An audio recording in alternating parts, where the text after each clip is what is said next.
சென்னை வேளச்சேரி காவல் நிலையத்தில் நம்ம இனத்தவர்களுக்கு ஒரு சிறு பாதிப்பு. காவல் நிலையத்திற்கு உள்ளே நுழைந்து பாதிப்பு எங்கள் சமுதாயத்துக்கு ஏற்பட்டால் காவல் நிலையத்தை மொத்தமாக நொறுக்கிவிடுவேன் என்று, இன்னும் சொல்லப்போனால் தீ வைத்து கொளுத்திவிடுவேன் என்று நெஞ்சுரத்தோடு வீரத்தோடு பேசியவர். இதையெல்லாம் நான் அருகிலிருந்து பார்த்தவன். அதன் பிறகு 98க்கு பிறகு தேவர்ல கூட்டமைப்பு என்ற ஒரு இயக்கத்தை தொடங்கி முகவை சீமையிலே மிகப்பெரிய ஒரு மாநாட்டை நடத்தினார். அந்த மாநாடு சொல்லும் தமிழகத்தில் சண்முக பாண்டியன் யார் என்று. அந்த மாநாட்டில் அவர் உரையாற்றிய அந்த உரை வீச்சு இன்றளவும் இந்நிலையில் நிலைத்திருக்கிறது. அப்படிப்பட்ட மாவீரனுக்கு இன்னும் சொல்லப்போனால்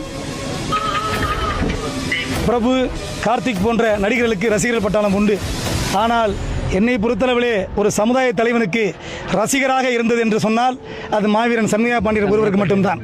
அப்படிப்பட்ட மாவீரனை நான் இங்கே